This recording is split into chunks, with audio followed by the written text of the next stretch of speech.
I recognize the irony of all of us here talking about nature connection, and I'm reading talking points off my phone. A National Geographic Explorer, TED speaker, and proud product of South Central Los Angeles, Juan Martinez is the Children in Nature Network's Director of Leadership Development and the Natural Leaders Network. Juan is representative of a lot of what we're doing at Manzanita, so I'm really excited to have him here today.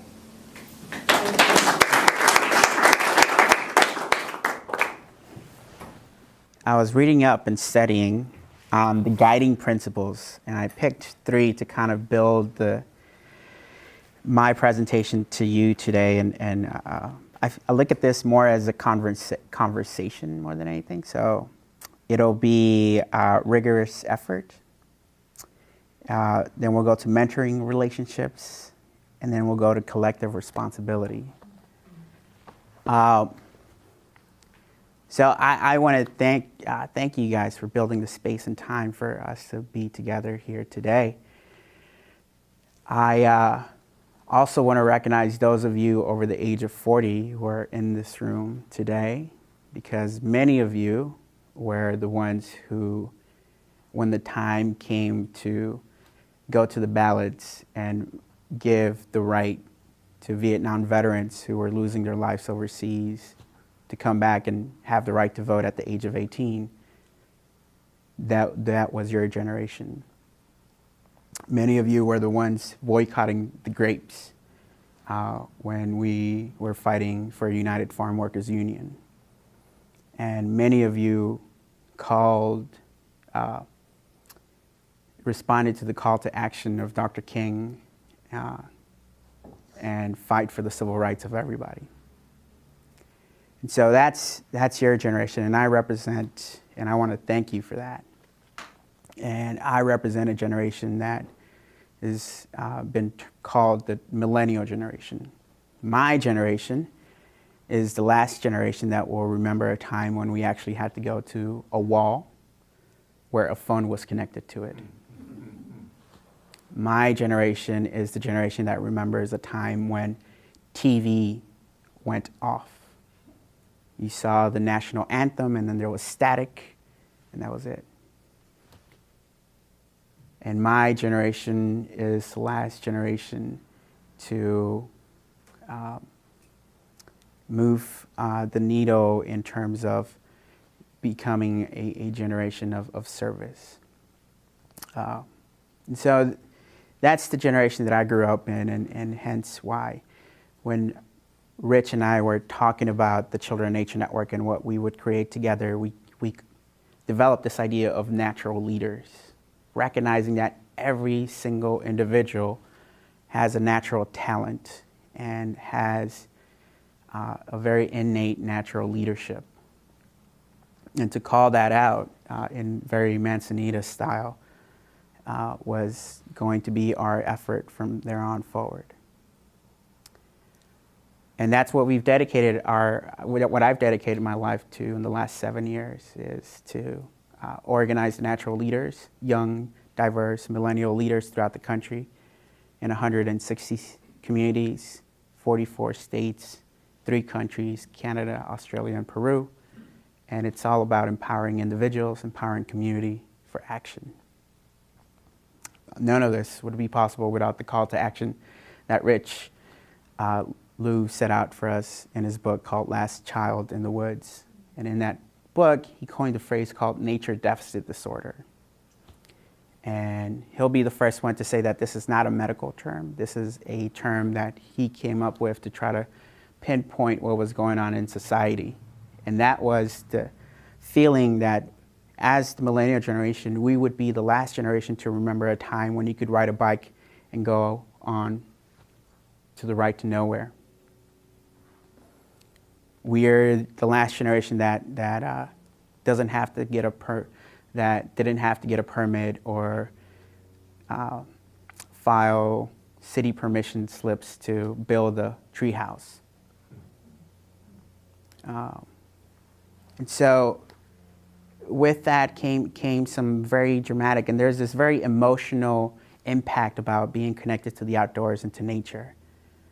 but there's also some very hard facts that come with it. We know for a fact that when a child has an outdoor environmental experiential education, their science and math scores are 20% higher, 31.5% in math. We know for a fact that children who have a constant connection to a special place in the outdoors are healthier, happier, and smarter kids. And there's research going on with this. I just came back from Yale, and we're building a study around this to look at longitudinal studies of this. We've been able to mark 2, 4, and 6 years, but now we're starting to look at 20 and 30 and 40 years. So some pretty powerful stuff that's happening around here, and I couldn't be more happy that there's, within the year, schools like Manzanita are rising to the top all across the country. But my story doesn't start there. My story, through rigorous effort, starts in South Central LA. And I grew up in the street, South Central, 50th and Compton. And I grew up angry. And I grew up angry because when I looked out of the door, when I looked outside of the door, when I stepped outside of my door, I didn't feel safe.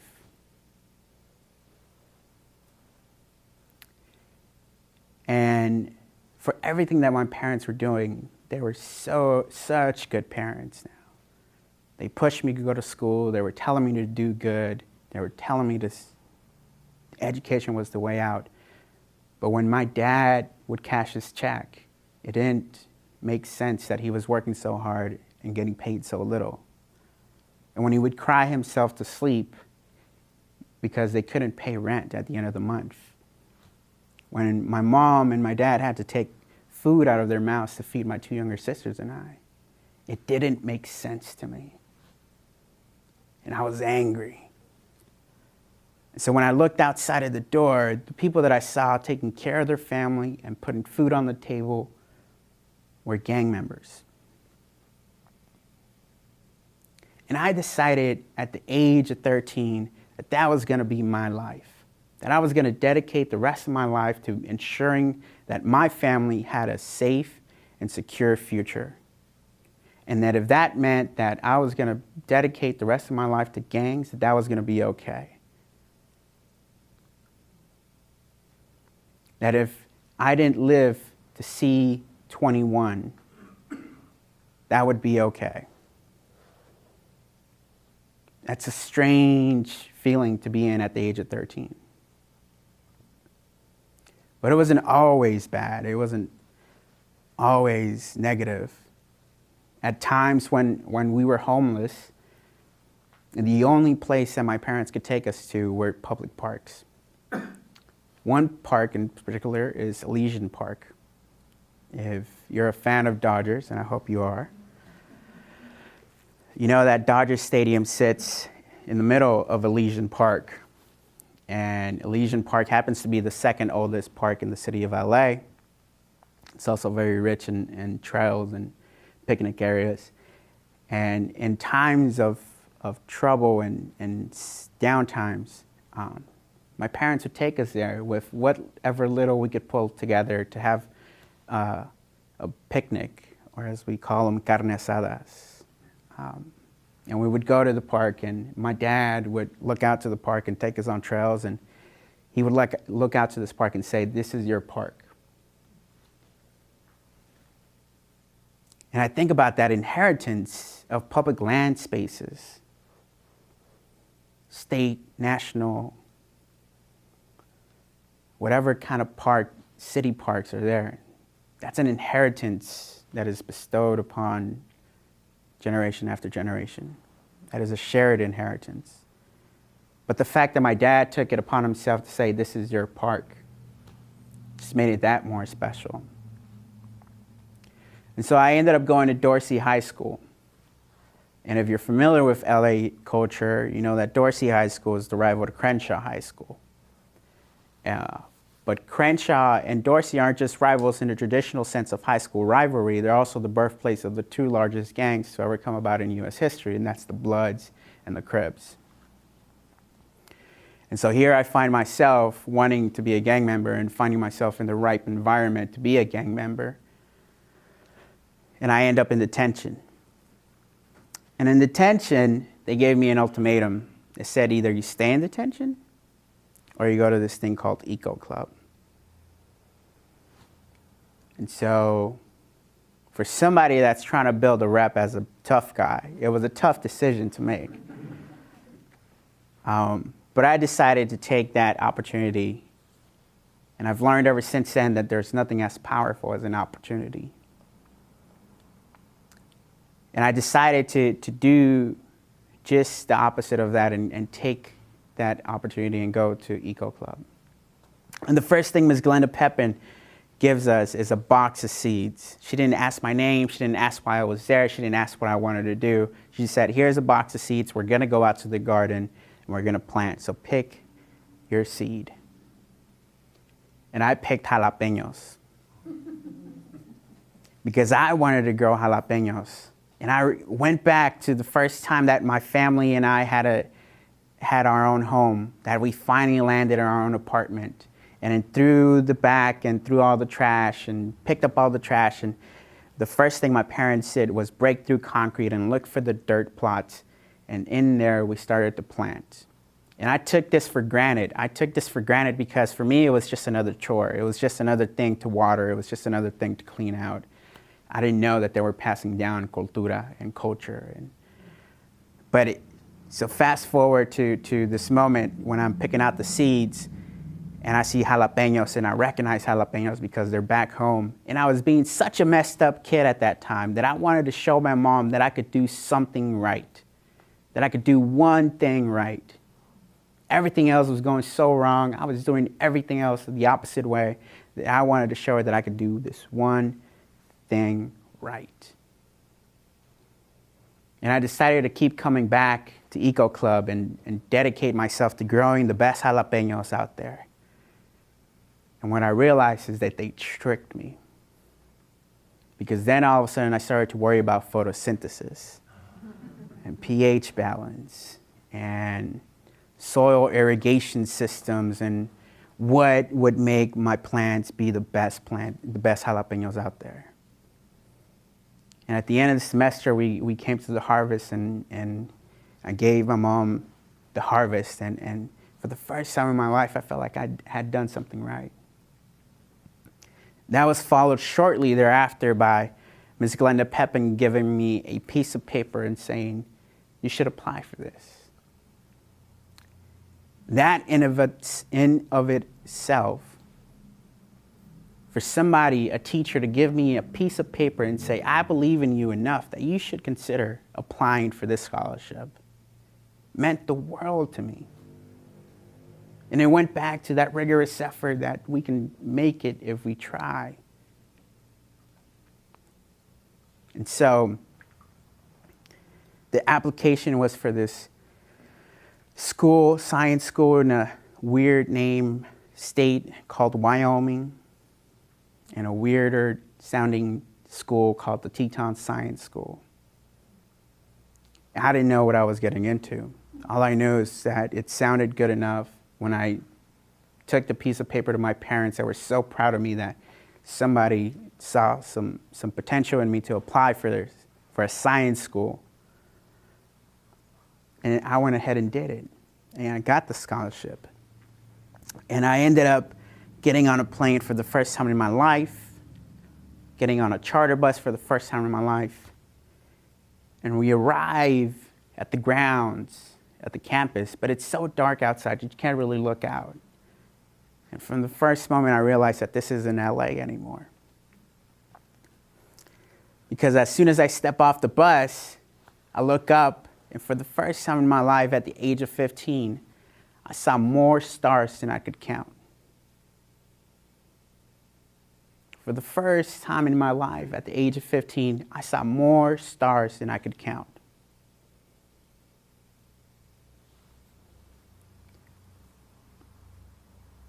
And I took a deep breath in, and the fresh air just pierces your lungs. So then I woke up the next day, and behind me and right outside of the cabins is the Grand Teton Mountain Range, Grand Teton National Park. And that was it. 1, 2, 3. That was the combo I needed, man. I fell in love. I fell in love with this place out in Grand Teton National Park in the middle of the mountains. That, to me, is my definition of heaven. And I started to learn about plate tectonics and bison migration patterns and soil erosion and migratory survivorship patterns and all of these things that led me to a career path that now is dedicated to studying this. But what I realized even further was that there was enough love, heart, and soul of myself in these mountains, in the middle of the universe, and everything clicked. Everything made sense. Somehow I knew that my life mattered. Somehow I was a part of this system.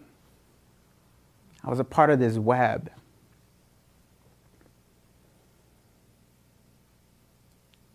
And even in that spot in the middle of the mountains, I was still connected to my family in South Central LA. And ever since then, it's been those two connecting dots and the bridging gap between them that I've dedicated my life to, knowing that just as we're sitting in this room, we are connected to South Central LA. And so I came back, and I've dedicated my life ever since to working to empower communities to increase those access points with outdoor recreation and educational experiences. And when Rich and I met is when I found that mentoring relationship. Rich had just written the book in 2005, Last Child in the Woods, and he'd written many books before that. He'd written Fly Fishing for Sharks. His main a lot of his focus dealt around parenting, and it says a lot about a man who could have taken the checks, could have been happy, and could have had a good life. And one of the passions of Rich is fishing, so he could have been fishing 24/7 if he would have wanted. But he saw enough of the book and enough of the fire in people's eyes as he went across the country and talking about the urgency of now, the urgency of taking action and cultivating a generation that was nature smart.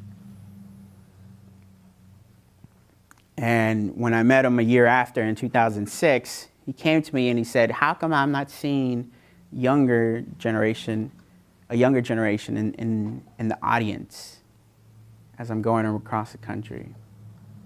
And my reply to him was simply, it's because you haven't given it to us. You haven't built the space and opportunity for us to enter and call it our own. And so through that, we created the Natural Leaders Network, which picks up kind of where Manzanita would leave off in the schooling system. We pick up right at 18 and continue that relationship and that mentorship.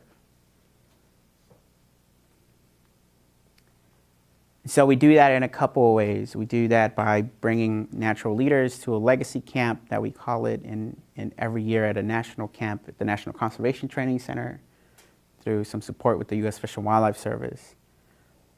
And what I've realized is that there's two key skills. One of them is community leadership. How do you become and identify your own community leadership within yourself and within externally in a community? So we developed this very powerful training built around the personal narrative, because we believe that your own personal life, your story, your narrative is an important part of everything that you do. And when you share that, when you open yourself up, you invite people to become a part of that passion. And you invite people to take action with you. And what I've come to learn over the last couple of years of doing this is that family becomes those who stand with you in action.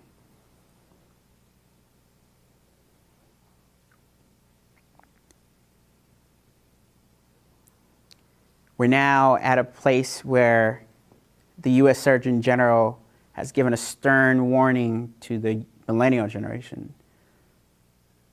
The millennial generation could be the first generation to successfully decrease life expectancy.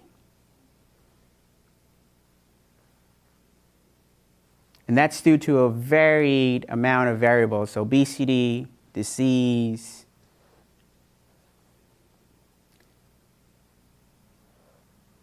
but we're at this point where if we don't curb our habits and our tendencies, we could be the last generation to enjoy a safe place to live in. But what Rich and I do is really take that sounding alarm and say, let's recognize that there's an urgency of now, but more than anything, celebrate the moment that we're in.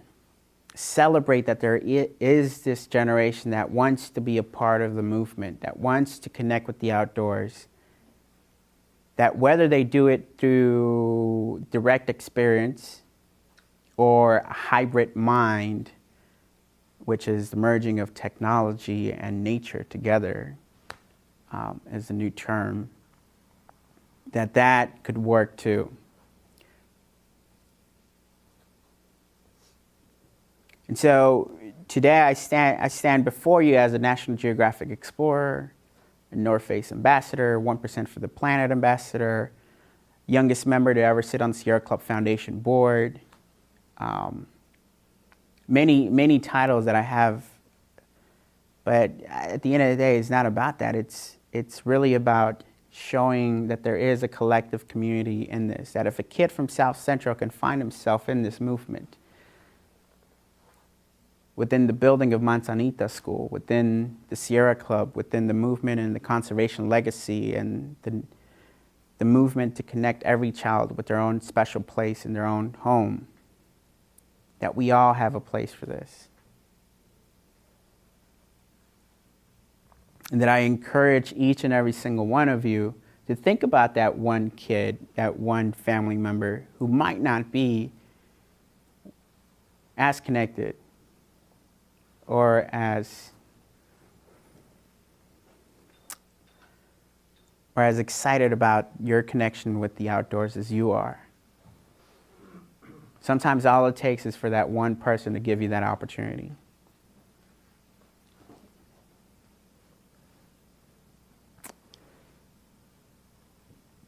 At the end of the day, I'm a husband, I'm a son, I am a brother, I am a friend, and I am family. And like I said before, what I've learned is that family becomes those who stand with you in action. And through your work with Manzanita School and the work of many others, you're joining a family of a movement building. This is a group that's saying, connecting with the outdoors, connecting with the principles, and connecting with the values of a higher education through a direct connection with the outdoors and nature is important to us. And we need more voices like yourselves. So thank you so much for everything that you do, everything that you've done, and everything that you will do in the future. Because at the end of the day, like Baba Diem said, we only can serve what we love. We love what we understand, and we understand what we are taught. Thank you.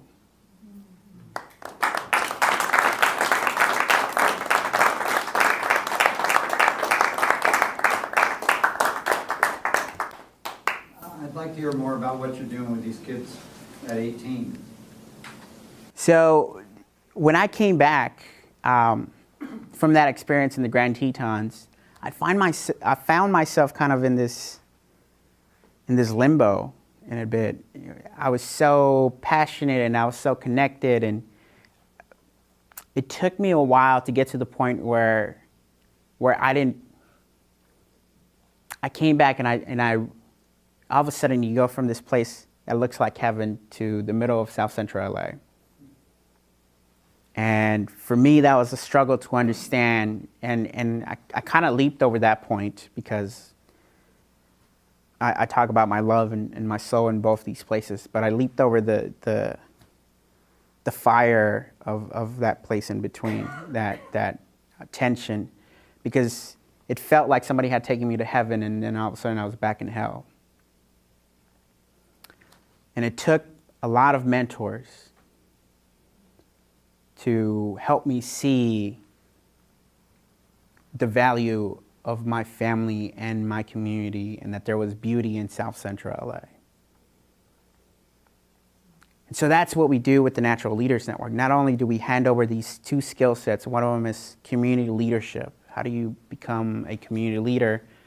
We also hand over another skill set, which is outdoor recreation skills. How do you safely take people outside? How do you practice first aid? How do you practice leave no trace? How do you implement some naturalist methodology and interpretation? We hand over these two skill sets, and along our strongest underlapping of those two skill sets is this peer-to-peer relationship and mentorship. So we partner up with young natural leaders who have gone through the training before, who have gone and taken action in their community, and we pair them up and mentor, and they mentor the new incoming class. And that's what we do. We create this community of mentors and peer mentors. The idea that we in ourselves as a community have a vast richness of knowledge, and we can pull from it and support each other in our own endeavors. So that's what we do with the Natural Leaders, and it manifests itself in pretty interesting ways. Everything from the first honeybee hive in the Bronx, rooftop beehives, to happy hour drinks in Austin, Texas, for young professionals who are looking for a career pathway into sustainability and conservation field. We call it green play or green pay. So how do you build a career pathway that aligns itself with your own passion, and that means more to you than just a paycheck? And everything from in the middle of Sugar City, Idaho, taking young Latino kids who are in a sense on the peripherals of a community because they come from a different country, and building programming in Spanish so that they can engage their families in the outdoors. So we're really responsive, and we become relevant to the community needs, and our focus is to build the leadership and support those leaders so that they can be the best leaders that their community needs. Any other questions? One of the things Thomas Berry says is that nature, in his book, The Dream of the Earth, that nature handed it over to human beings to give humans this opportunity to get even more awake, to wake up even further, because we're the cause of so much of what we see, and yet we're also the creative minds and creative species that's going to figure it out. One way or another, we're going to do it. And so I love having that sense of, that's what I love about the permaculture movement too, is that one of the guys in the video says, it's always about leave a smaller footprint and do less harm, but what if we could actually do good? What if we can actually create sustainable, productive food systems that create soil? I mean, that's like exciting, right? Yeah. I mean, that stuff really gets me excited. So. Yeah, and I mean, you're hitting it right on the nail. One of the things that Rich and I get in on constant excitement about is this idea that there is a conservation and environmental movement out there that calls for the conservation of spaces, that kind of almost to a certain point establishes boundaries. But what about creating the new green and open spaces? What about creating not just sustainability, because you don't want to create sustainable mechanisms, you want to create expanding mechanisms and be innovative in those systems, and that's. I mean, if you haven't had a chance to read his new book, it's called The Nature Principle. He talks about the expanding hybrid mind in the sense that the generation, I'm the last generation that remembers a time when we actually had to go to a wall and pick up a phone, but the new generation is going to grow up with technology, and they're tech natives is what they're being called. I've heard, for the upcoming generation, I've heard every nickname from the thumb generation to the selfie generation to the Insta generation, where it's instant gratification, instant mobilization, and things like that. So there is this moment in time where a hybrid mind will manifest itself, and while technology has its place, there's also this place of being without technology, and the merging of these two minds it's what's going to drive the future forward. And I mean, you guys are going to lead us, because I can't even imagine or think about some of the things that you guys are going to be able to create. And yeah. I remember reading a book in the 80s called,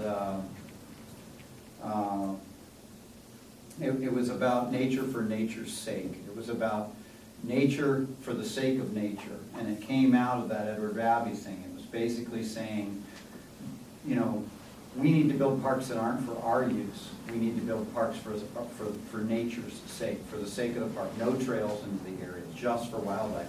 But then that separates us from nature again. But we are part of the wildlife, you know. So I love that it kind of comes around in a big circle. Yeah. Yeah. One of the things that I've said quite often is that I had this moment in the middle of the mountains where I realized that and it goes to the quote that I realized that the trees didn't judge where I came from or what language I spoke, and that the river didn't look at my bank account, and that the sun really didn't care what life I chose to walk down.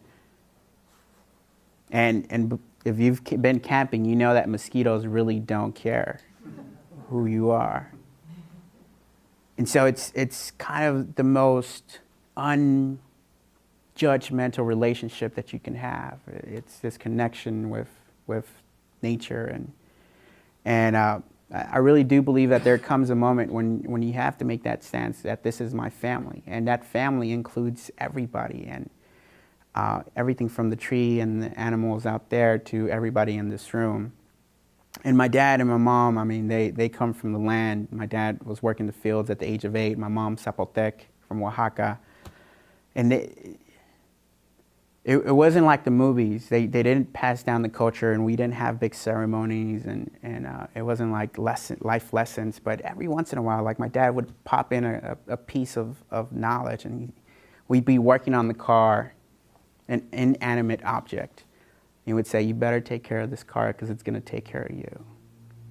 I mean, it's a mechanical thing. It's a car.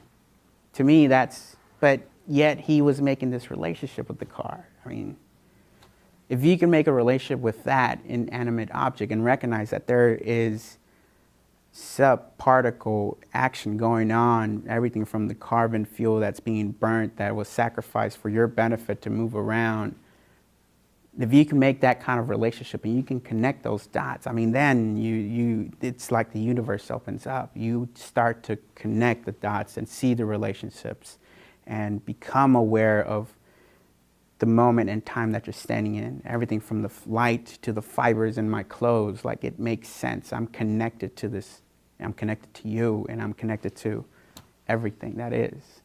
And I mean, I hope that at some point we can all experience that, and if you've all been there, great. Spread it around, because we need more people to understand the interconnected web of who we are. I had a question. Just you were talking about being in multiple countries with your work. I'm just wondering if you've noticed, either similarities or differences among the people that you work with, even just upon meeting them for the first time, or even the end result once you leave those spaces? Yeah. So it's interesting for me because I come from a space where I didn't have the opportunity, and I was disadvantaged in creating those spaces, at least from my perspective at that point. But I look back and I think, and I'm going around to Alaska, to Anchorage, Alaska, one of the places you wouldn't imagine they're having issues with connecting their kids to the outdoors, yet here they are having that issue because, as Rich said in one of his books, the kids want to be where the outlets are. Alaska's having the same issue. Australia's having the same issue. They're struggling and they're being innovative about the way they approach and create and recreating and bridging the gap between people and nature. And there is a similarity. For a point in time, I very much thought that this was a U.S. kind of issue, very, very centric, very, very industrial, and very part of a first world society. But you look across the country and you look across the world, and you start to realize that there's people who have been doing it for generations and generations, and those generations are starting to go away. And those cultures are starting to die off. And they're fighting to live and create and keep that culture living. And so it's all across the world. That very core connection to each other and the natural world it's a universal movement. I know you don't need to answer this question, but when you came back from your graduation from that Teton, Yeah.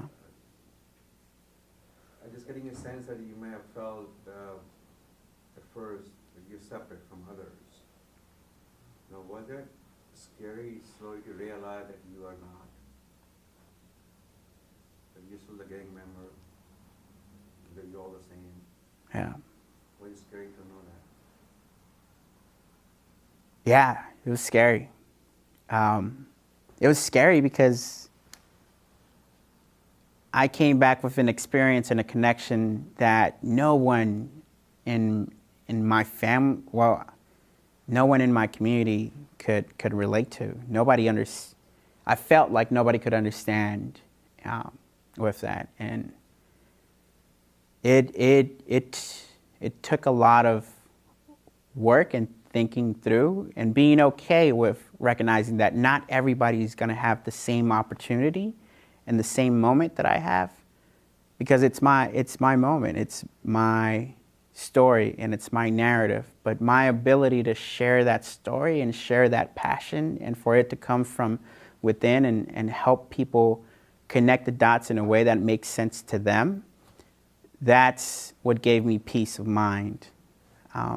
Being okay and holding on to knowing that not everybody, as soon as I talk to them, is going to want to go out and save the whales or fight for the trees or go on a hike.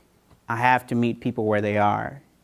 And when I go to South Central LA, I'm not saying let's go out on a nice hike and go bird watching. It's let's go out for a fiesta and a carne asada. And it just so happens that I have these binoculars here, and here's a bird journal, so why don't we go around and do some bird watching? It's meeting people where they are, and I think being able to have the perspective and have this view that not everybody has is what allows me to put those opportunities in front of them so that they can take them. Yeah. So when you were a kid and you walked outside, I understand that you were mad. What was your, what did you feel that you were not safe? What felt like was not safe? So South Central LA, it's concrete everywhere, and very, very bad people walking around. everything from selling drugs to violence against each other. I've stared down the barrel of a gun 2 times. And for you to be, I mean, for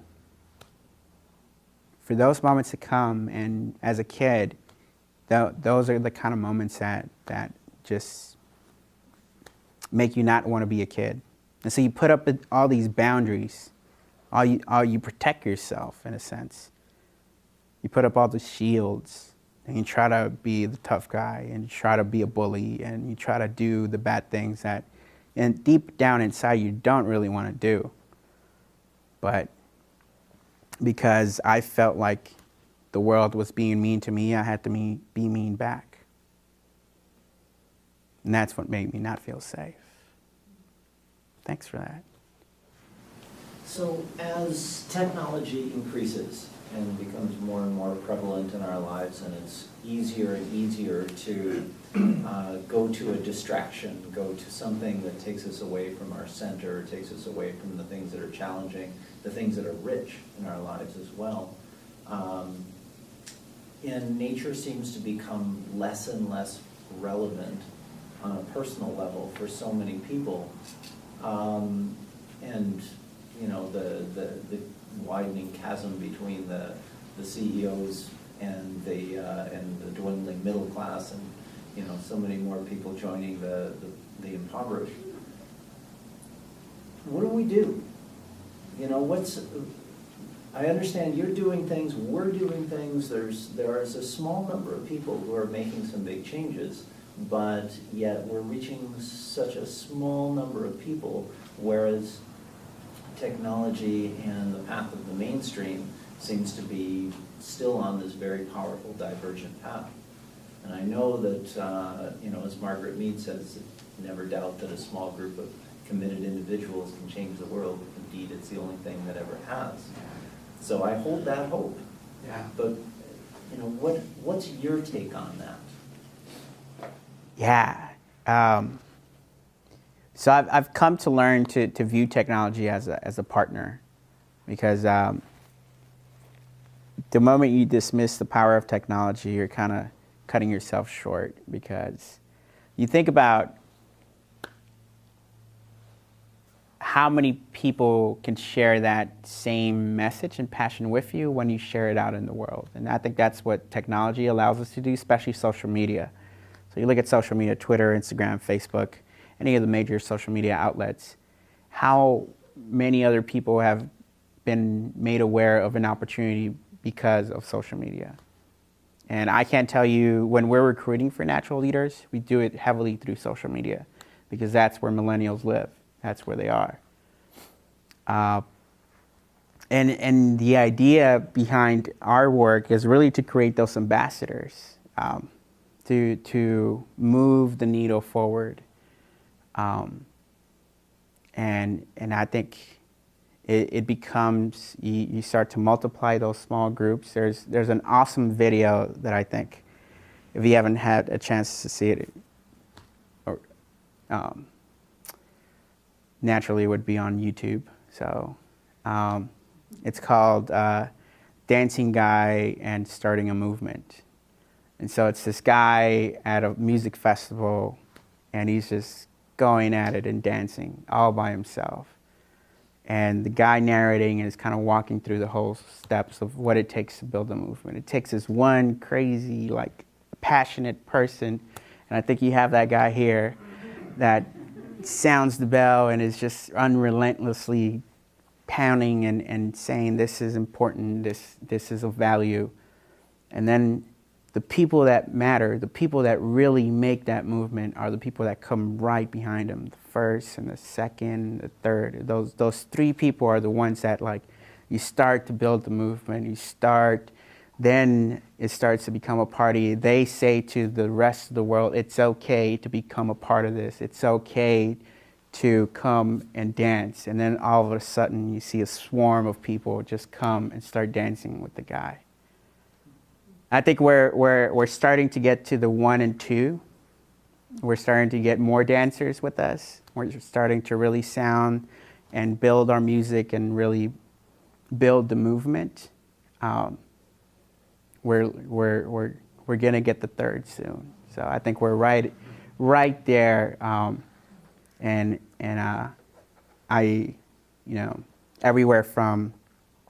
everywhere from in the last 2 months, I've been everywhere from Baltimore, talking with Reverend Jesse Jackson, to the White House with President Obama's cabinet, to Salt Lake City, Utah, talking with immigrants about what nature means to them. And so the constant theme that I'm seeing here is that a connection to our natural resources and our natural world is of value.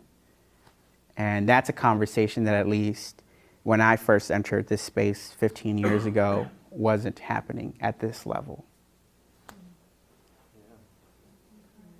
Yeah, and you'll be our last question, Liam. Okay, so you're gonna be able to come to Manzanita? Yeah, without a doubt. Yes. Are you inviting him? Well, then invite him. Okay. all right. I'm inviting him. Cool. Thanks very much for that.